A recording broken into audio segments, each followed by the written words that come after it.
després obrirem al públic, és com s'articula aquesta mirada més internacional de la solidaritat. Sabem que els discursos de l'odi estan organitzats, se'm sent? Sí, estan organitzats internacionalment, tenen diners que corren, no? I que financen d'un estat a l'altre sense cap problema, que es criden i van tots, hi ha jornades a Madrid i ve gent de tot arreu, hi ha viatges i tot el que sigui, i en canvi doncs, el que és la solidaritat en contra de l'odi ens costa, perquè potser no tenim el capital, no som els mateixos i ens és una miqueta més difícil i hem d'estar més organitzades per poder-ho aconseguir.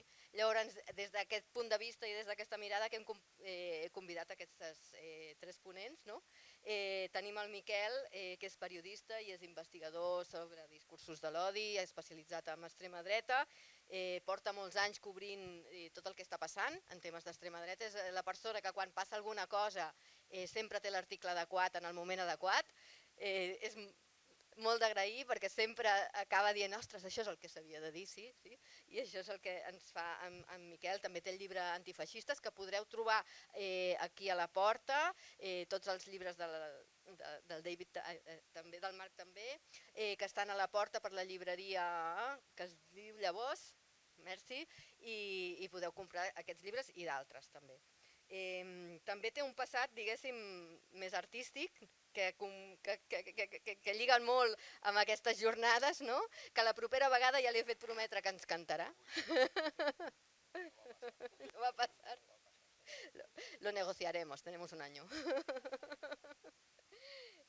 I bueno, ens sembla que és una veu molt interessant i també últimament està estudiant bastant tot el fenomen de la punitivització del que són les resistències, sobretot amb el tema de Palestina i per allà aniran les intervencions. Per altra banda tenim el Mark Bray, que és historiador, activista nord-americà de la Universitat Rutgers University, sí? Ha escrit el llibre Antifa, de Anti-Fascist Handbook. És una referència internacional en temes d'antifeixisme, de la història d'aquest antifeixisme i de les pràctiques del moviment antifeixista, sobretot en els Estats Units. Ha seguit molt de prop tota aquesta evolució i justament per aquest seguiment li ha valgut que en aquests moments ha hagut d'exiliar-se o sortir del país degut a aquestes persecucions, i aquí ens parlarà una mica de tot això i com de tot això n'aprenem i podem vincular aquesta solidaritat internacional. I finalment la Pastora, advocada laboralista i activista antiracista com il faut, és una veu imprescindible de defensa dels drets de les persones migrades i constructora de ponts entre el sud global i els nostres territoris. Ha escrit també el llibre del Pueblo Gitano contra el Sistema Mundo, és un llibre de capçalera per moltíssimes de nosaltres, que el tenim com un llibre pedagògic però alhora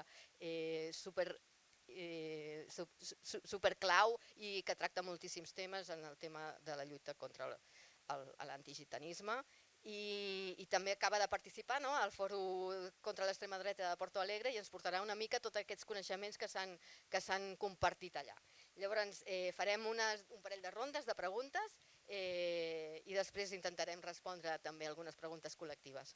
Jo li volia preguntar al Miquel, tinc aquí per primer, aquesta paradoxa de la llei de la legislació sobre delictes d'odi que al final ha acabat sent utilitzada per la criminalització dels moviments socials, dels moviments antifeixistes, i què està passant últimament contra els activistes de defensa dels drets del poble palestí i contra el genocidi, perquè ho has anat seguint i ens interessa compartir què està passant i com es caracteritza tot això.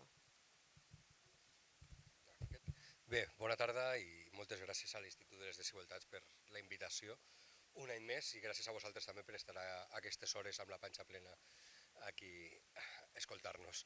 Bé, la veritat és que tota la controvèrsia al voltant de la legislació de delictes d'odi és delicada perquè personalment jo no crec que la legislació sobre, és a dir, jo no estic en contra que hi hagi una legislació sobre discursos i delictes d'odi, el problema és l'aplicació i el problema és quin ús ha fet l'estat espanyol i altres estats estan fent també a l'hora d'implementar-la.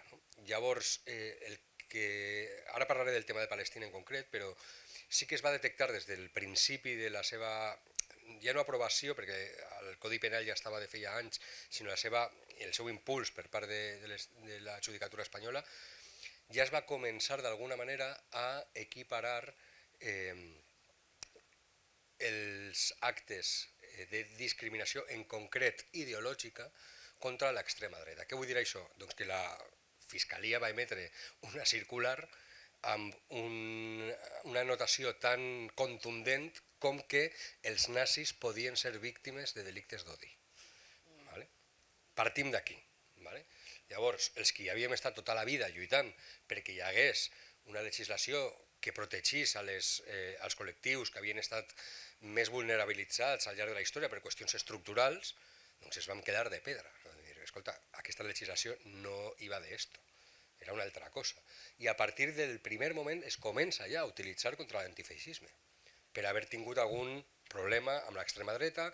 Poso sempre alguns exemples, no? Doncs alguna baralla amb algú d'extrema dreta te pot acabar afectant imputat com a delicte d'odi, no? Per exemple, no? Per odiar als nazis. No? Però, un altre cas, per exemple, un activista LGTBI a València va anar a protestar contra el bus transfob de Hazte Oír, se'n recordeu? El bus aquest de los hombres tienen pene, tal, no sé què, i el van imputar per delicte d'odi. No a Hazte Oír, a l'activista LGTBI. Aquesta és la perversió d'aquesta legislació. No? Per tant, partint d'aquí que la llei està aquí, després qui la interpreta i qui l'aplica són uns operadors que tenen la seva ideologia, que tenen els seus interessos, l'Estat no fa res per corregir això, i això és el que tenim. Ara bé, en el cas particular de la solidaritat amb Palestina, és molt important entendre com està articulant el lobby sionista la repressió contra la solidaritat amb Palestina sota l'acusació d'antisemitisme. Òbviament, sabeu que és una de les seves habituals defenses contra tota crítica a l'estat d'Israel i al genocidi és acusar d'antisemita a aquell qui ho denuncia, no? Perquè dir que nosaltres denunciem el genocidi perquè odiem els jueus. No, escolta, això no va d'això, no? Però òbviament és la seva manipulació. Hi ha una definició d'antisemitisme que va impulsar el lobby sionista a nivell internacional fa uns anys, que és la de, i agafeu-vos a la perversió de la instrumentalització d'una cosa tan seriosa com l'Holocaust. No?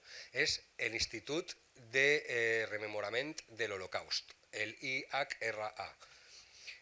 Aquest institut, que és un aparell sionista, absolutament, que segresta el record de l'Holocaust per a implementar aquesta interpretació de l'antisemitisme, proposa una definició d'antisemitisme on inclou la crítica a Israel com a antisemitisme, on considera que quan estàs criticant a Israel estàs atacant els jueus.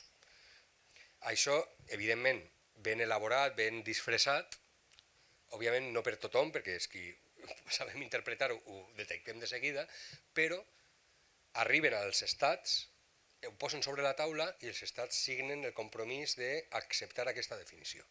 Espanya entre ells. I ho va proposar l'any 2021 i a través de la exministra Carmen Calvo ho van ratificar, Espanya. Vale? Per tant, això figura a l'estat espanyol, a la legislació, no és vinculant, és a dir, no ha d'aplicar-se tal qual, però s'està fent servir d'aquesta manera. És a dir, els sionistes, quan denuncien algú per criticar Israel, diuen és que segons la definició de la IHRA que va signar Espanya, això és antisemitisme. Què ens hem trobat? Doncs, efectivament, que una gran quantitat dels casos que hi ha ara contra activistes per Palestina estan basats en aquesta interpretació de l'antisemitisme. I això és un problema molt greu. Òbviament no perquè ho diem nosaltres, sinó perquè moltes organitzacions jueves a nivell internacional es van manifestar en contra d'aquesta definició. Jueus i jueves que deien, escolta, la crítica a Israel és legítima. No podem deixar que Israel represente a tots els jueus del món, perquè no ho és una representació, no? Per molt que s'arroï aquesta interpretació d'una manera perversa i interessada. No? Però això és l'instrument legal que està fent servir el sionisme aquí a l'estat espanyol i en altres llocs. Ara s'està intentant colar en Brasil també, a França s'està també intentant colar, hi ha un debat molt gran ara mateix, i això és el que està fent servir aquestes entitats, ACOM i moltes altres, per denunciar a activistes. No? I trobem a gent que ha estat imputada per fer un tuit, no? Contra Israel, o ha hagut actuacions, per exemple, per eslògans com des del riu fins al mar, no? Perquè diuen que això és aniquilació de l'estat d'Israel. No? I després tenim una sèrie d'organitzacions que fan d'alguna manera de vehicle cap a l'Estat per a que l'Estat assumisca que hi ha un increment de l'antisemitisme a Espanya. No? Bàsicament és l'Observatori de l'Antisemitisme, que està composat per la Federació de Comunitats Jueves d'Espanya i el Movimiento contra la Intolerancia, una ONG marcadament sionista, i aquests el que fan són elaborar informes per dir que ha crescut l'antisemitisme, i si vas a la lletra petita i veus quins actes consideren antisemites, són una pancarta que diu des del riu fins al mar, una pintada de Free Palestine, una comparació de Netanyahu amb Hitler, això també diuen que és antisemita, etc etc etc. I tenim un problema. Tenim un problema doncs, perquè mentre l'estat espanyol mantinga aquesta definició, tot i que no siga vinculant, però sí que ha signat un compromís i no faça marxa enrere, doncs ens trobarem amb molts més casos. No? I estem trobant-nos amb molta gent, sobretot gent que no està organitzada, gent que simplement ha fet un tuit d'indignació, no? Davant el genocidi o davant qualsevol de les atrocitats, no? Que estem veient, no? Doncs a aquesta gent de sobte li arriba una denúncia per antisemitisme, per delicte d'odi, no? I li demanen 3 o 4 anys de presó per un tuit. No? I clar, aquí hem d'estar molt atents els moviments socials, els col·lectius antiracistes, antifeixistes, els activistes, per acompanyar aquesta gent. Perquè, escolta, no podem deixar sols els que estan manifestant una indignació absolutament racional i òbvia contra un genocidi. No?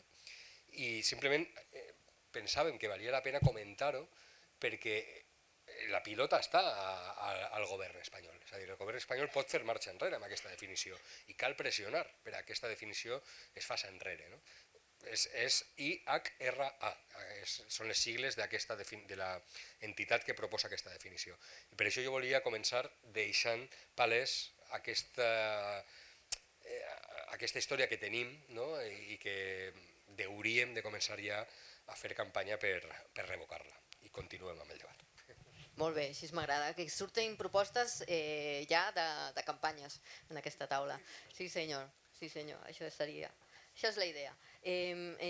Doncs Marc, una mica amb el que anàvem, lo que íbamos elaborando de todo cómo se está viviendo en estos momentos esta lucha antifascista dentro de los propios Estados Unidos, cómo son esta solidaridad que se está trabajando, ¿no?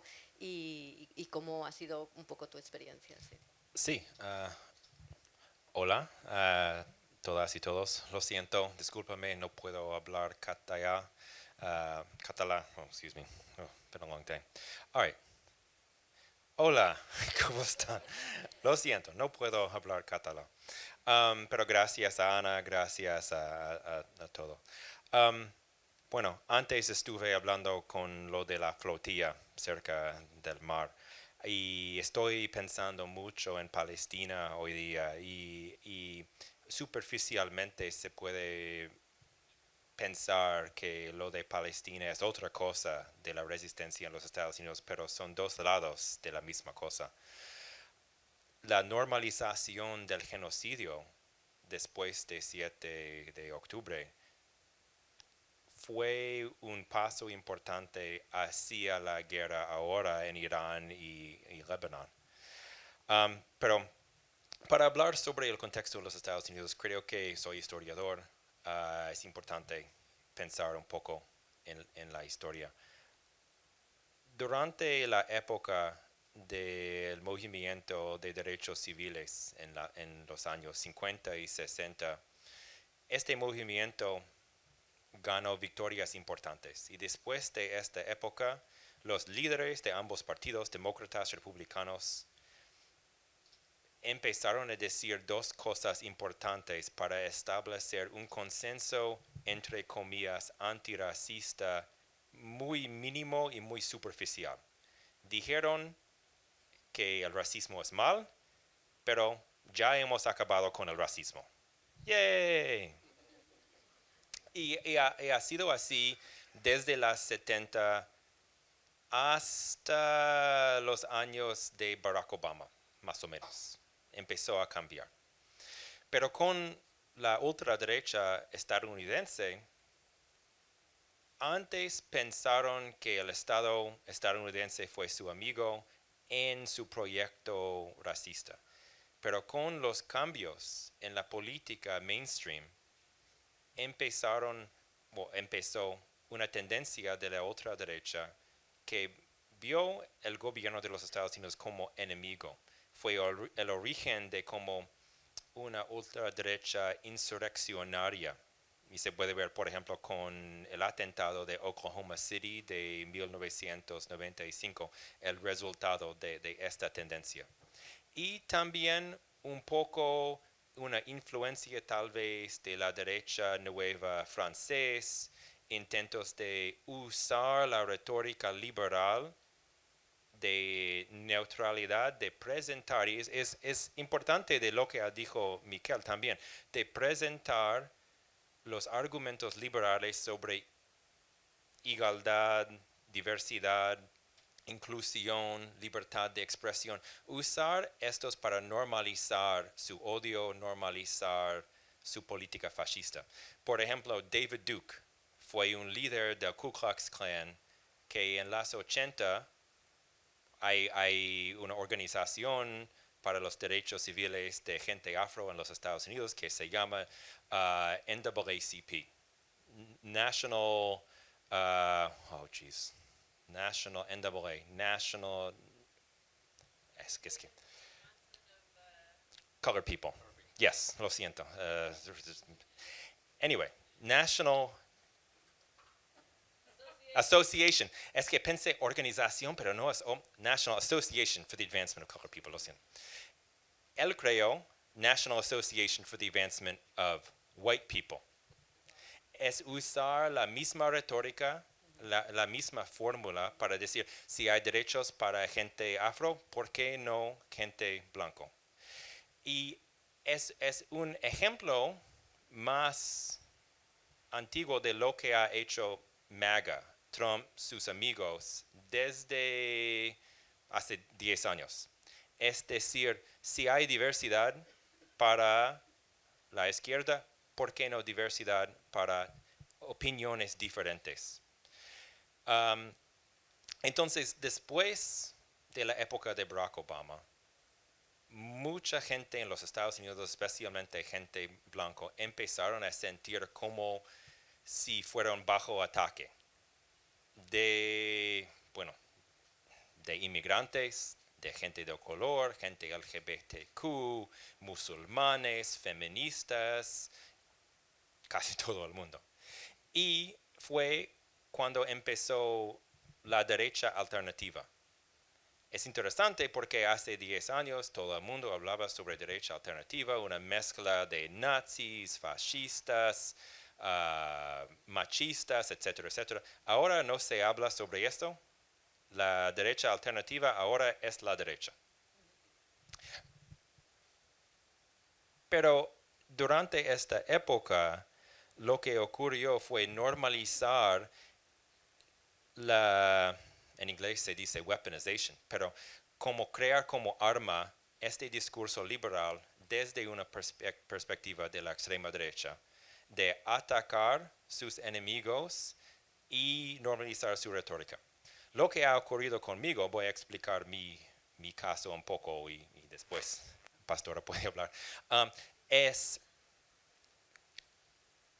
escribí un libro sobre antifascismo en 2017, etcétera, etcétera. Por unos años yo tenía discusiones fuertes con un montón de gente sobre preguntas sobre la libertad de expresión. Y yo decía, bueno, soy muy fan de libertad de expresión para 99% del discurso. Pero tenemos que entender que si hay grupos organizando para demonizar inmigrantes, demonizar gente de color, gente trans, gente queer, no sirve el proyecto de libertad de expresión, de dejarlos organizar, porque nos van a atacar. Y está ocurriendo ahora en los Estados Unidos esto exactamente, el resultado de, decir, es su libertad, no pasa nada. Pasa algo. Y está pasando ahora. Y en mi caso, después de unos años, yo estuve viviendo mi vida sin problemas. Pero después del asesinato de Charlie Kirk en septiembre de 2025, el presidente Donald Trump decidió que Antifa, entre comillas, fue una organización terrorista, aunque ni es organización ni terrorista. Y eso fue cuando unos influencers empezaron a atacarme por X diciendo que soy profesor terrorista. No soy profesor terrorista. Bueno, es otra cosa. Bueno, estoy escribiendo un libro ahora sobre estos temas y tengo una sección, es un poco un tangent, pero sobre la palabra terrorista. Y enseño una clase de terrorismo y es mi opinión de que no debemos usar esta palabra porque ahora sirve el Estado para atacarnos. Podemos hablar sobre violencia, lo malo, lo bueno, lo más difícil, sin usar esta palabra porque es una arma en contra de nosotros. Pero es otra cosa. Ok, empezaron a atacarme y creo que en esta conversación es importante pensar en el papel de esta figura nueva en el mundo de las redes sociales, de la extrema derecha, del influencer. Tiene un papel clave. Bueno, empezaron a atacarme, recibí amenazas de muerte, yara, yara, yara. Aquí estoy. No. Publicaron mi dirección por X, el grupo Turning Point USA, que fue la organización de Charlie Kirk, organizó una petición de despedirme de mi trabajo. Alguien publicó mi dirección y decidí que no fue seguro quedar allí. Y en el contexto del auge del fascismo en los Estados Unidos, decidí que fue mejor salir. Bueno, no quiero hablar por siempre porque quiero escuchar a Pastora. Nos alegra que eligieras venir aquí, sinceramente. Muy bienvenido. Bueno, buenas tardes. Yo también voy a hablar en un andaluz lento. Si alguien tiene algún problema de interpretación, pues levanta la mano y yo lo vuelvo a explicar y listo. Bueno, buenas tardes de verdad y encantada de estar con gente como vosotras que en un día primaveral como este, en lugar de estar en la playa, están aquí pensando en cómo hacer frente al discurso de odio y a la extrema derecha. Claramente con gente como ustedes, sin duda vamos a hacer la revolución porque es de mucha voluntariedad estar aquí en este momento. Y yo que tengo que... y no me has preguntado nada. Estoy solo dando las buenas tardes. Con Pastora no hace falta. Ella explica. No, Pastora, justamente me pareció muy interesante, nos pareció muy interesante el evento al que has asistido hace muy poco, estás regresando, de un foro social, ¿no?, en Porto Alegre que quería pues acumular fuerzas y acumular conocimientos sobre qué hacer contra la extrema derecha y los delitos de odio en América Latina y supongo que con una voluntad internacionalista. Entonces nos teníamos curiosidad por saber qué se discutió, qué se habló allí, quién había, etcétera. Cotilleos. Que nos cuentes. Bueno, este le llamaron Primera Conferencia Internacional Antifascista por la Soberanía de los Pueblos. Yo creo que el nombre era o es bastante definitorio de la voluntad que había detrás. Bueno, tengo que decir que fui con la entidad con la que trabajo ahora, que es una especie de paraguas de la sociedad civil o una iniciativa de la sociedad civil que se llama Acción contra el Odio y que el objetivo principal de la entidad, aparte de federar luchas y de organizaciones muy cercanas, es la acción jurídica en tribunales contra los discursos de odio de la extrema derecha organizada y monetarizada, o sea, discursos de odio muy concreto. Es que creo que tengo que contar mínimamente para que se pueda entender, ¿no? Con toda la, pero eso supongo que será objeto de otros debates, pero con toda la ambigüedad que genera, y ya lo contaba el compañero Miquel, ir a tribunales y apelar a la justicia penal para que persiga el discurso de odio de la extrema derecha organizada, ¿no? Porque estamos yendo por discursos muy mediáticos, con gran capacidad de influencia, donde creemos, o sea, no tenemos pruebas aún, pero tampoco dudas que es una red muy organizada, hay que acreditarlo todavía en los tribunales, pero es un discurso de odio que no es un perfil anónimo, un troll en su casa aburrido llamado Manolito 28, sino que estamos hablando de gente organizada a nivel internacional, ¿no? Con pseudomedios de comunicación y que están haciendo toda esta infección del discurso negacionista de la universalidad de los derechos humanos en el que se está amparando la ultraderecha hoy. Bueno, pues eso, la entidad que trabajo intentamos impulsar por una revista que es Contexto, o sea, un impulso de periodista. Es interesante porque, tampoco voy a hablar aquí todo el rato, pero porque la iniciativa nace sobre todo de gente periodista, donde ya el eslogan del dato mata al relato ya no cuela. Quiero decir, delante tenemos una maquinaria tan engrasada de desinformación y de bulo que no únicamente compartiendo información veraz la desmonta. Entonces, ante esa impotencia, que seguro que muchas compartimos, pues es un paso más y a la acción, sobre todo la acción jurídica y la acción de incidencia social o la acción de incidencia mediática. Bueno, y esto engloba un montón de colectivos, de activistas, de gente más o menos afín, para que os coloquéis un poco en lo que andamos. Y bueno, de repente surge una iniciativa ciudadana como esta, no subvencionada, hasta ahora no hay ninguna subvención pública ni nada, y empiezan como a contactarnos gente de otras nacionalidades, de otros países, diciendo, oye, queremos reproducir algo como esto, que vaya un paso más allá y que podamos sentar a tribunales a nazis, vamos, a nazis organizados, ¿eh? Y empiezan a contactarnos, y a nosotros nos sorprende mucho porque tú dices, ostras, tan mal está la cosa que nos contactan a nosotras. Y bueno, con tanta gente de Gran Bretaña, también algunas iniciativas, gente de Argentina y sobre todo esta gente de Brasil que han hecho a partir del Instituto contra el Odio, impulsado también por la oposición en Brasil, y que nos invitaron a este encuentro internacional. Y este encuentro internacional, la verdad que, bueno, ha sido una paliza, porque 6 días irte y volver es una paliza. Pero yo creo que nos está dando un poquito de pistas, ahí han pasado cosas que dan pistas de la necesidad de la articulación internacional. Yo aquí hago un paréntesis porque parece pretencioso estar aquí hablando de organizarnos a nivel internacional cuando tenemos tantas dificultades para organizarnos a nivel territorial propio, ¿no? Parece, oye, ¿qué estáis hablando si estamos peleados todos los colectivos con todos? No, una izquierda altamente fragmentada o mucha dificultad para sacar frentes comunes de sociedad civil organizada. Y esto es cierto. Entonces yo creo que aquí cabe esa reflexión, ya que el objeto de la mesa es este, de como que tenemos que ir haciendo las dos velocidades. O sea, la lucha contra la extrema derecha no es solo perseguir unos discursos. La lucha contra la extrema derecha es perseguir lo que esos discursos están posibilitando, que es una justificación de un reparto desigual de la riqueza y el trabajo a escala mundo, con unos criterios racistas de género para el reparto de la riqueza. Es decir, los discursos de odio o los discursos de la ultraderecha no son más que justificaciones discursivas, valga la redundancia, de cosas que ya pasan en la materialidad real. Ya los derechos, la riqueza y el trabajo están repartida de manera desigual, de manera que hay un montón de gente que no sostiene una vida digna, que la universalidad de los derechos humanos está negada por la vía material. No sé si estoy colocando aquí a las 3:30 de la tarde un sábado bien esta idea.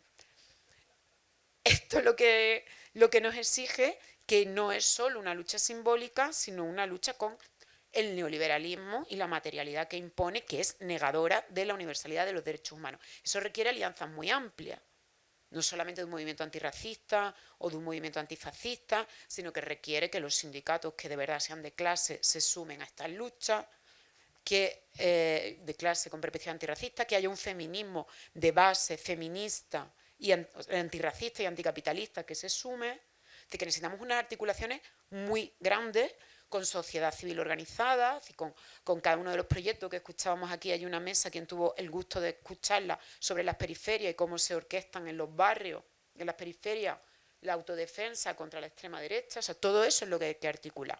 Cuando tenemos tanto por hacer en casa, parece pretencioso que uno hable de articulación a nivel internacional. Sin embargo, yo creo que hay que seguir haciendo esas dos velocidades. Y ya el cotilleo, ¿no? ¿Y qué pasó allí en Brasil? No, pues ha sido muy interesante y tienen ustedes todos los vídeos colgados en internet de todas las ponencias y fue muy interesante porque, claro, juntó a más de 5.000 personas de más de 100 nacionalidades, o sea, estuvo representados delegaciones de más de 100 países, aunque es de justicia decir que el impulso principal viene de Argentina y viene de Brasil, vienen de partidos políticos y de sindicatos muy estructurados, pero también hubo mucha sociedad civil organizada. Me gustó mucho lo de la columna Mostri de Argentina, que es un movimiento antirracista y transfeminista, que está teniendo mucha incidencia contra la lucha contra el gobierno de Milei. Entonces había como esas dos realidades. Y hubo una parte más institucionalizada y otra parte de más de 100 actividades autogestionadas de muchos colectivos. Y a mí esas dos realidades creo que es lo que tenemos el reto de hilar, ¿no? La parte institucional o la parte más estructurada, más sindical, más de partido político y electoral, y la parte de sociedad civil organizada con incidencia en los territorios. Ahí es donde siempre no es baladí que tengamos una mesa como la de ayer de periferia en esta jornada y posteriormente a esta tarde tendremos una desde la lucha, desde la institución, que hay muchos frentes a cubrir. Y algunas reflexiones que yo he traído, escrito y he compartido sobre esta realidad, que fue muy masivo, mucha gente. Lo primero es que el impulso viene del sur global. Es decir, esto lo están montando allí. Quizás porque aquí nos estamos todavía peleando en luchas fragmentadas de desgaste infinito y donde todavía el movimiento antirracista tenemos que explicarle a los sindicatos que hay que ser antirracistas, ¿no? O donde todavía hay que explicar al movimiento feminista que hay que ser anticapitalista y estas dificultades que aún tenemos, ¿no? La fragmentación de la disidencia y de la izquierda europea fue algo que estuvo muy en la mesa y muy compartido. Me impresionó cómo el análisis desde el otro lado, ahora cuando vengan las compañeras del otro lado nos lo harán de primera voz, pero cómo es algo que se percibe de Europa como un problema para frenar el auge de la extrema derecha. Entonces yo creo que lo primero que pensar es que allí, en mi humilde opinión, allí se está librando la historia. Los primeros experimentos del neoliberalismo económico ocurrieron en Latinoamérica, ¿no? O Chile y otras realidades. Y también creo que los experimentos actuales de esta alianza tan clara del neoliberalismo y el fascismo, o sea, este relato de Milei de la desregularización, de la concepción de la mano de obra completamente como una mercancía y quitando todo este factor humano en las relaciones laborales. ¿Me explico? ¿Más o menos? ¿Sí? Esto con el descaro que se ha hecho el experimento en Argentina, ahora vendrán las compañeras y darán su opinión más válida que la mía, creo que también, como hablábamos ayer, que también se está probando allí esa alianza. Aunque lo están frenando, pero ya el experimento está hecho y ya hay aquí voces del neocon o de la ultraderecha que lo reproducen abiertamente, que hablan de la desmantelación sin careta de cualquier Estado de Derecho, de cualquier regulación laboral. Por tanto, es interesante que el impulso a esto está viniendo de América Latina y precisamente de países como Argentina o Brasil. Y después ya voy acabando. Me pareció también interesante, bueno, lo que ya he dicho, de ese diálogo entre lo comunitario y la institución. Yo creo que una izquierda institucionalizada que se crea tal, tiene que tener como objetivo principal posibilitar las luchas sociales y de base y no lo contrario y frenarlas. Creo que allí se evidenció eso. Y bueno, y la idea del internacionalismo. Sabemos muchas realidades, estamos viendo la lucha contra el ICE en Minneapolis o en Estados Unidos, hoy está saliendo la flotilla para Palestina, estamos viendo la Francia insumisa, estamos viendo muchas luchas en diferentes sitios y yo creo que tenemos que hacer el esfuerzo de contar, de pensar que detrás de todas esas luchas tenemos enfrente a una misma cosa monstruosa, que este neoliberalismo ya sin careta, con su alianza imprescindible con la ultraderecha, que el discurso racista y antifeminista, y que esto nos obliga a generar este internacionalismo, a federar estas luchas que parecen diferentes o cada uno con lo suyo, pero que detrás hay una misma cosa monstruosa que nos obliga a sentarnos, a tener la generosidad de entendernos, de poner en común y de generar estas alianzas. Yo dejo estas reflexiones por aquí y seguimos en la mesa. Muchas gracias. Muy interesante, muchas gracias por compartirlas. De aquí sacaremos cositas, creo que van a salir cosas. I Miquel, una mica seguint amb això, no? O sigui, ens has parlat bastant de què estava passant aquí.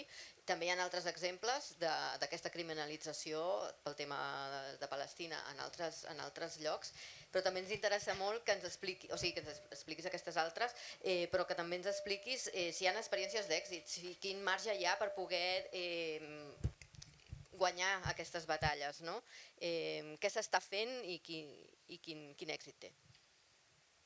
Mira, abans de recollir la pregunta faré dues aportacions. El que deia Marc sobre el concepte de terrorisme o la instrumentalització moltes vegades dels marcs liberals, no? o de l'esquerra, diem nosaltres, no? Perquè als Estats Units parlar de liberal és parlar d'esquerra, no? Però és diferent del que considerem aquí. Però, i és molt interessant posar els exemples al que ell estava dient.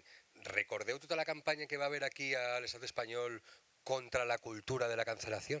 ¿Se'n recordeu, no? Es que ya no se puede decir nada. No, es que ya no puedo contar chistes machistas ni racistas y que sortían allá en prime time els cunyaos premium, no? a queixar-se de que ja no se puede decir nada, no? És això el que deia Marc. És això, ja no ens deixen expressar-nos, no? Perquè som de dretes i tal, la cultura és d'esquerres, el món és d'esquerres, l'hegemonia cultural és d'esquerres, no? Per això, en gran part, aquest vestit de rebeldia que tracta d'arrogar-se l'extrema dreta té relació amb això, és a dir, perquè ells fan creure que el sistema és feminista, que el sistema és antiracista, que el sistema és políticament correcte, no? I per tant ells se rebel·len contra el sistema, sent masclistes, racistes, feixistes, no? És òbviament artificial tot el que estic dient, és una fantasia, però és el que s'hi funciona. I aquí ens hem trobat amb molts periodistes, no precisament d'extrema dreta, que han fet diversos titulars dient l'extrema derecha es el nuevo punk. ¿Cómo que el nuevo punk? Vamos a ver. Ho heu vist, no? Algun titular així estic segur que ho heu vist, no? Doncs és això. I és el que diu Marc, que l'apropiar-se dels conceptes, dels marcs de l'esquerra, de les lluites socials, històriques, i reciclar-lo per a fer servir a les idees d'extrema dreta. Ell ha posat l'exemple de lo de David Duke, del Ku Klux Klan, que va inventar això de la protecció dels blancs, i jo poso un altre. White Lives Matter. Es va crear també una marca, després del Black Lives Matter, es va crear el White Lives Matter o el Blue Lives Matter sobre la policia. Incluso all lives matter, no? No fem distincions, no? Totes les vides importen, ja, però és que ens estan matant a nosaltres, no? És a dir, però com se manipula el llenguatge, no? I em resulta molt interessant el tema semàntic, perquè em sembla que és clau en la batalla cultural contra l'extrema dreta, i és una cosa que no podem obviar. I aquí lliga amb la teva pregunta, què es pot fer? Doncs aquesta batalla és importantíssima. És a dir, l'extrema dreta sap que més enllà de la batalla política, és a dir, la batalla electoral, hi ha la batalla cultural, que és molt més important que la batalla política, perquè la batalla cultural va a conquerir el sentit comú, el cor de la gent. Va de que el nostre veí o la nostra veïna que no votarà a Vox ni a Aliança Catalana, perquè pensa que són uns fatxes, aquesta persona piensa que las feministas han pasado de la raya, o piensa que hay demasiados inmigrantes, o pensa que els moros no són de fiar perquè la cultura és molt atrasada i estos tòpics racistes, masclistes, etc., que són els marcs de l'extrema dreta, que ha sabut infectar una part del sentit comú de gent que no votarà a l'extrema dreta, però que ha aconseguit que pense això i que assumisca això. No només això, també arrossegar a una part de l'arc parlamentari cap als postulats d'extrema dreta. És a dir, per a què necessita l'extrema dreta governar si el Partit Socialdemòcrata de Dinamarca està aplicant una política migratòria que la firmaria Vox? Per a què necessita presentar-se a les eleccions el partit de dretes si ja ho aplica la suposada esquerra, no? O després els experiments disfressats de roig, ¿no? Els rojipardos, ¿no? Que diuen, es que hay que hablar de inmigración, hay que hablar de que el rollo woke, que los wokes, estos bueno, tota la ferralla habitual de l'extrema dreta, que assumeix una part de la gent que es considera d'esquerres. No? Aquesta és la victòria de l'extrema dreta, i aquesta és la batalla cultural. I a mi em sembla importantíssim lliurar aquesta batalla, perquè sí, ens podem manifestar si Vox fa una parada aquí a Sants, però ja està. És a dir, això passarà, seran 1 hora, 2 hores, i luego todos a casa. Però la batalla cultural, la batalla per arrabassar i no regalar paraules, marcs, conceptes a l'extrema dreta és vital. I aquí sí que hi podem participar tots. No? I pense que és prioritària, i aquesta batalla sí que la podem guanyar, perquè no han guanyat aquesta batalla. Encara saben perfectament, de fet, estan obsessionats amb el tema de la batalla cultural i amb el tema, fixeu-vos, les campanyes de Vox i d'Aliança Catalana constantment parlen de sentit comú. És que és de sentit comú, és que nosaltres no som de dretes ni d'esquerres, nosaltres som el partit del sentit comú, defensem coses, home, que defensar les teves fronteres és fatxa? Pues no, és de sentit comú. Defensar la seguretat en els barris? És de sentit comú. I clar, regalar-nos la paraula seguretat. Ja no dic el debat securitari, perquè és molt trampós, sinó la paraula seguretat. Per què la seguretat és que no te roben?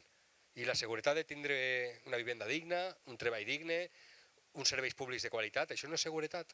Hem regalat el marc de la seguretat a qüestions d'ordre públic, a qüestions de delinqüència comú. I això és una derrota que no estem sabent lliurar, no? I no estem sabent donar-la. No? I jo sempre poso un exemple molt extrem. No? Si jo dic provida, en què penseu? En grups antiavortistes, a que sí? Quan els hem regalat la paraula vida? Per què? No? Per què els hem regalat la paraula vida? Ells són pro vida? Ells? De debò? I nosaltres no. Nosaltres som pro muerte o què?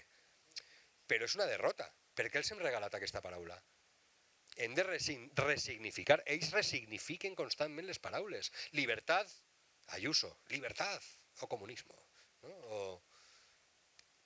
Si us fixeu, alguns dels think tanks de l'extrema dreta, un que va crear Orbán, a Hongria, és Institut pels Drets Fonamentals. Oye, clar, tu veus això i dius, hòstia, una ONG, que guai, no? Mola. Sí, està Orbán, Abascal, no sé qui, mira si mola. És a dir, juguen en aquest joc, en aquest tauler, no? I van a la trampa. I això no ho està sabent detectar la nostra gent. No? Per això és molt important també el que deia la pastora de teixir aliances, no només pensant en el nivell institucional i tampoc només pensar en el nivell, diguem, de base, sinó han de dialogar, han d'interactuar, han de buscar estratègies conjuntes, s'han de confrontar quan toca confrontar-se. Quantes legislatures portem aquí de govern progressista? No? Doncs hi ha moltes coses a fer. No pot ser que el carrer estiga relativament aturat, no? S'ha de reivindicar. I per això és molt important entendre que l'extrema dreta no para. És a dir, ells estaven a Porto Alegre, però la setmana passada hi va haver CEPAC dels conservadors a Hongria, 2 setmanes abans a Viena, la setmana que ve hi ha una de Madrid.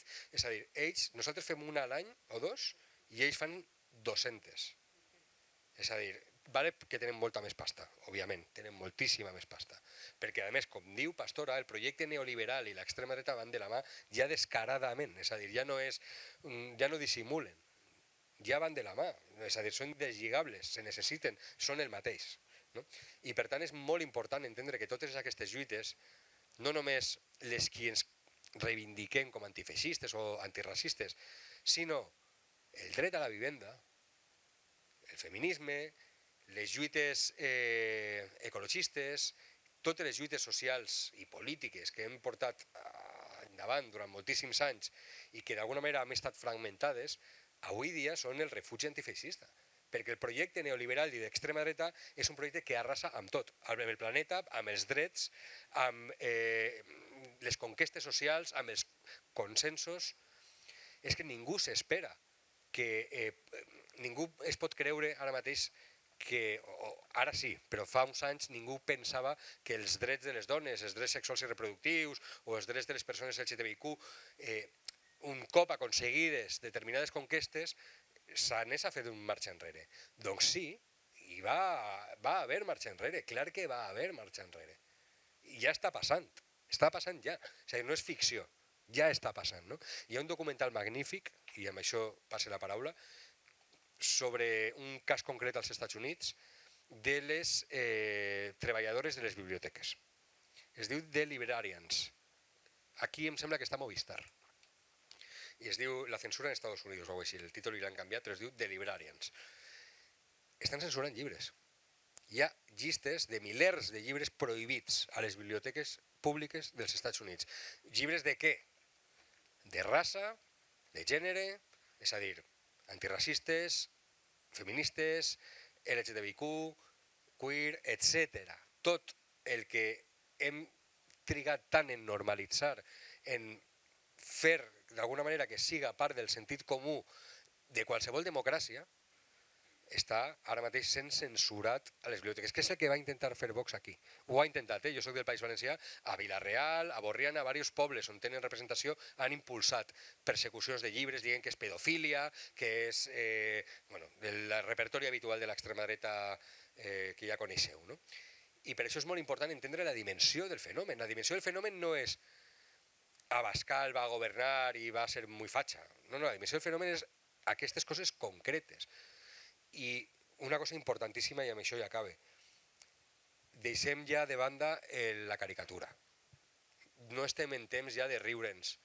És a dir, sí, hem de continuar rient entre col·legues en el bar, però l'extrema dreta ja no respon a la caricatura, ja no és el cunyao en el bar, ignorant, que no sabe de què tal. No. L'extrema dreta és molt intel·ligent, sap molt bé el que està fent, té moltíssima pasta, té una estratègia i un plan molt clar i va a saco. I va a saco. I on entenem que no estem lluitant contra un cunyau, sinó que estem lluitant contra una superestructura que té milers de tentacles i que no té pietat, o entenem això o no ens anem a posar en situació i no anem a saber combatre el que tenim davant perquè no l'anem a entendre. I per això és molt important entendre, i per això és tan important compartir experiències, per això és tan important fixar-nos amb el que ha contat Marc que està passant als Estats Units, perquè és una avançadilla, perquè Trump va per la carretera d'enmig i ens està ensenyant el camí de per on van a venir els altres d'aquí, i per això és tan important teixir aliances com les que està teixint ACO a nivell internacional i altres col·lectius també, i l'Institut de Desigualtats. N'hi ha molta feina per fer, sintetitzar-la aquí és complicat, però n'hi ha moltes fórmules d'èxit. I jo penso que sobretot és reforçar la societat civil organitzada, fomentar també el diàleg entre la societat civil i la interacció entre moviments socials. Aquesta és, pense, la recepta mínima i bàsica per a que d'alguna manera ens entenem i trobem espais de confiança i de lluita d'un projecte guanyador, que és el nostre. Evidentment que el nostre futur és molt millor i es pot viure molt millor que en el seu projecte de futur, que no és sinó la distopia pura i dura. No? El nostre futur no és una distopia. Molt bé, Miquel. L'esperit de les jornades, el espíritu de las jornadas estamos intentando que sea un espíritu positivo, ¿no? De estamos ganando, lo estamos haciendo bien, nos estamos reforzando, porque si no, nos paralizamos, no podemos paralizarnos, tenemos que seguir y tenemos que seguir con alegría, que es lo que nos caracteriza y que es lo que nos hace ganar, ¿no? En estos casos somos muchas, lo estamos haciendo bien.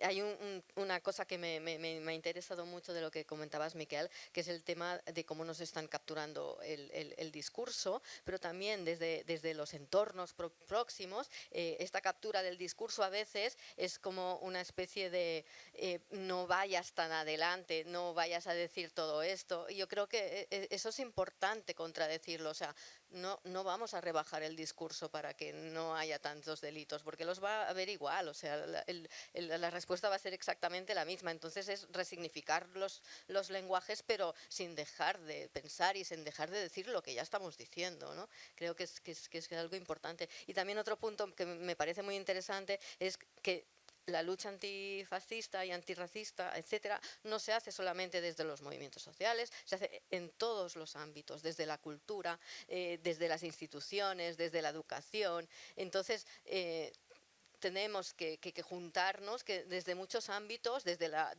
las universidades, desde muchísimos ámbitos, y esto también es lo que es muy complicado, porque cómo nos ponemos de acuerdo personas y gentes con culturas tan diferentes, con trabajos tan diferentes, es muy difícil, ¿no? Justo ayer por la mañana estábamos intentando construir estos espacios, ¿no? de hablar entre nosotras, entre agentes de lugares muy distintos y que venimos de maneras muy diferentes, pero para construir estos espacios de ganar, ¿no?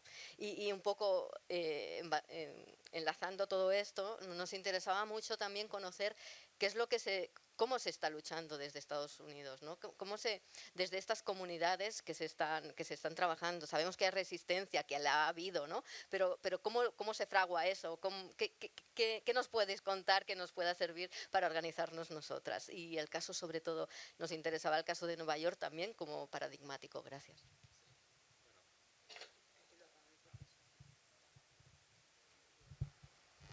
Voy a empezar con Palestina. ¿Por qué no? Pero vamos a terminar con todo eso.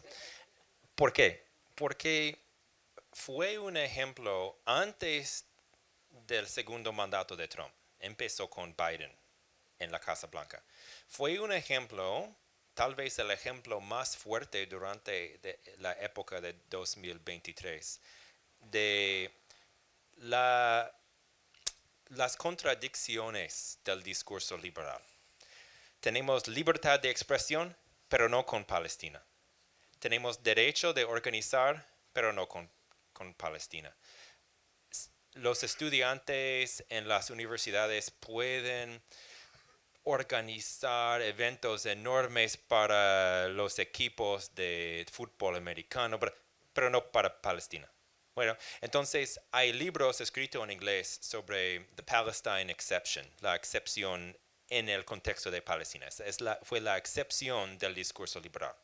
Y fue un ejemplo importante de entender el camino hacia la situación actual. Y quiero pensar un poco en la lucha de los judíos antisionistas en los Estados Unidos, de crear organizaciones como Jewish Voices for Peace, etcétera, etcétera, Not in Our Name, de organizar a muchos niveles en público, pero en sinagogos, en familias. Las hijas de mi primo son antisionistas y su abuelo es sionista fuerte. Entonces ha sido una lucha en su familia. Mi mamá era sionista liberal por muchos años. Hace 15 años mi hermana fue al programa de Birthright Israel, que es programa para judíos jóvenes para venir a Israel, para quedar allí y apoyar al Estado. Y poco a poco, mi hermana y mi mamá ahora tienen perspectiva mucho mejor. Poco después de 7 de octubre, mi mamá me dijo que no es genocidio, es mal, pero no genocidio. Dije que sí, ahora está de acuerdo conmigo. Entonces, son ejemplos pequeños, pero ejemplos en familias y en parte a un nivel de identidad, de cultura, de identificación. Porque creo que casi todo el mundo quiere estar parte de una comunidad, parte de un grupo. Somos seres humanos sociales. Entonces, es importante cuando estamos hablando sobre antifascismo, antirracismo, identidad, comunidad, cultura, de pensar en cómo podemos frenar la creación de comunidades de opresión y al mismo tiempo, porque es necesario hacer los dos, crear comunidades de inclusión y antirracismo y justicia. Y se puede ver que en las encuestas que la perspectiva de judíos en los Estados Unidos está cambiando, especialmente entre judíos más jóvenes, y el apoyo para el Estado israelí está bajando también, incluso con republicanos aunque a veces por razones antisemitas. Es cierto, porque en el Partido Republicano hay sionistas antisemitas y antisionistas antisemitas. Es cierto. Pero hablando más allá de esto, después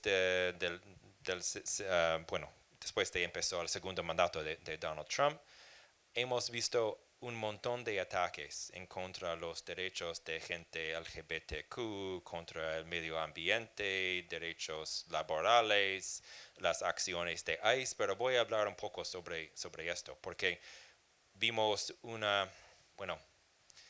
tal vez una insurrección, se puede decir, en Los Ángeles en junio, una resistencia enorme por las calles, destrucción de propiedad, incluyendo estos coches ¿cómo se dice? Automáticos. Y a través de todo esto creo que es importante pensar en las tecnologías nuevas de inteligencia artificial, de gig economy, ¿no? ¿Ya entienden? El gig economy, ¿no? ¿Qué dice aquí? Gig economy. Es como la economía de cómo trabajar para Uber o Airbnb o en inglés se dice gig economy porque es como una precariedad casi más y más y más. Y este es el contexto. Entonces, esta resistencia fue un ejemplo muy importante en Los Ángeles a las acciones de ICE, pero especialmente en Minneapolis, empezando al fin de 2025, los principios de 2026. Y fue una resistencia que a un lado originó en parte de generaciones de activistas participando en el movimiento Black Lives Matter, Occupy Wall Street, sindicatos, organizaciones de barrio, organizaciones para los derechos de inmigrantes, etcétera, etcétera. Minneapolis es una ciudad muy progresista en los Estados Unidos y tiene una tradición fuerte de resistencia. Se puede pensar, por ejemplo, en 2020, cuando alguien quemó la estación de policía durante las protestas en contra del asesinato policial de George Floyd. Tengo un compañero allí que fue uno de los organizadores del red antifascista, Anti-Racist Action, acción antirracista que empezó en los 80, originalmente de un grupo de skinhead antirracista, ahora es presidente de un sindicato allí y ha participado en la organización de una huelga general allí. Entonces, hay generaciones de resistencia ahí, pero también, como cualquier ciudad, hay un montón de gente que no son activistas, pero han visto que agentes de ICE están capturando sus vecinos, que sus hijos no pueden ir a cole sin miedo, que están usando armas, chemical weapons, gas no, nunca puedo recordar. Esta palabra para mí es exacto. No puedo. Gas. Voy a decir gas. Están usando gas y el gas va por las ventanas de las aulas de los colegios. Han estado ocupando la ciudad. Entonces, en este contexto, la interacción de activistas, gente con experiencia de resistencia y vecinos que pueden ver que su ciudad está bajo control militar, ha sido algo muy poderoso en creando redes de apoyo mutuo y solidaridad con iglesias, apoyando familias migrantes con comida, con transportación, cosas así. El papel de los sindicatos de organizar una huelga general, y no es normal hacer esto en los Estados Unidos, es importante recordar. Y esta huelga, y tal vez podemos hablar sobre lo bueno y lo mal de esto, pero esta huelga fue tan popular que las empresas participaron. Dijeron que, ok, vamos a cerrar, no pasa nada. Eso es otra cosa, pero en este contexto fue muy, muy popular hacer eso. Y crearon como barricadas en sus barrios para ver los vehículos si son de los agentes federales y participaron miles y miles de gente, entre comillas, normal. Y hay organizaciones haciendo workshops o sesiones para entrenar a gente en cómo se puede grabar más seguramente los agentes de ICE, etcétera, etcétera. Entonces, escribí un libro sobre la historia del antifascismo militante y tal vez en un sentido un poco caricatura se puede pensar en antifascista durante los años 80 como alguien muy punk con una chaqueta peleando con los skinheads. Ahora se puede pensar en un vecino con silbato y móvil. Y es una forma de hacer antifascismo de masas en esta nueva época de redes sociales, en una forma que es muy militante, es confrontar, es perseguir los agentes de ICE cada día, pero en una forma que todo el mundo puede participar. Tengo un compañero, un periodista que se llama Shane Burley, ha escrito un artículo sobre el nuevo consenso antifascista. ¿Por qué? Porque, por ejemplo, hay una figura como Rachel Maddow, es una figura de la prensa ahí muy famosa como socialdemócrata, etcétera, etcétera. Ella compartió un tweet del grupo Crime Think, que es muy insurreccionista, etcétera, etcétera. Este momento de ella compartiendo el tweet de Crime Think muestra que casi toda la izquierda está de acuerdo con esta forma de resistencia, de autodefensa comunitaria desde abajo. Es algo poderoso. Y antes de terminar, la última cosa es que se puede ver que hay dos repercusiones de eso. A un lado, Trump ha dicho, bueno, necesitamos un toque más suave. Y no han mandado ICE en un sentido enorme a otra ciudad. No hemos visto otra Minneapolis de este nivel tan grande. Pero, a otro lado, de despedir Bovino, que fue el líder de ICE en Minneapolis, muchos liberales ahora piensan que, todo está bien ahora. Pero todavía están en Minneapolis y otras ciudades. Entonces, es difícil responder a estos cambios pequeños que pueden mover la opinión, especialmente en un contexto como la guerra en Irán, etc. Gracias, Marc. Es interesante, o sea, es muy interesante los sistemas organizativos que vienen a ser parecidos a los nuestros a nivel comunitario, salir a la calle, reivindicar, poner el cuerpo, etc. Pero creo que a nivel organizativo muchas veces hay cuestiones que se avanzan muchísimo. No pasa nada. No, pero quiero decir, hay métodos organizativos que podemos aprender también mucho en los movimientos sociales de acá. Porque quizás hay menos gente organizada, pero que logran un gran impacto también a nivel de calle. Y entonces creo que también darle valor, ¿no?, a las resistencias que se están dando allí. Y un poco ligando en esto, ¿no?, que lo hemos hablado muchas veces con Pastora, tenemos esas discusiones eternas vale, ¿y esto cómo se hace? ¿Cómo nos podemos organizar desde contextos tan diferentes, desde el antirracismo, desde los feminismos, desde los transfeminismos, desde los colectivos LGTBI, etcétera, desde contextos del mundo universitario, de los colectivos más de barrio, de las asociaciones de vecinos, de la gente que tiene un pie en las instituciones? ¿Qué consensos se construyen sobre esto? ¿Qué podemos hacer? ¿Qué no podemos hacer? Nada, tenés 3 minutos. No, es que si quieres, Perdón. No, porque yo creo, o sea, tengo 3 minutos y creo que voy a consumir menos, porque creo que ya hemos dado bastantes pistas y creo que la última intervención de Miquel me ha apuntado bastante. Yo siempre utilizo como la misma expresión de que, lo que ya decía antes, no hay una herramienta válida, sino que vamos a tener que dar o sea, esta cosa tiene tantos tentáculos, no sé quién de vosotros ha dicho la palabra tentáculo, tú creo, ¿no? O sea, lo que estamos enfrentando tiene tantos tentáculos que toda lucha, toda praxis, incluso toda teoría transformadora que responda a uno de los tentáculos ya es válida. La cuestión es cómo federamos todas esas respuestas. Por lo tanto, no hay, para mí, en mi humilde opinión, una herramienta válida, sino como que ya decía Miquel, es que Miquel y yo como que compartimos mucho y con lo reiteramos o no, nos repetimos siempre.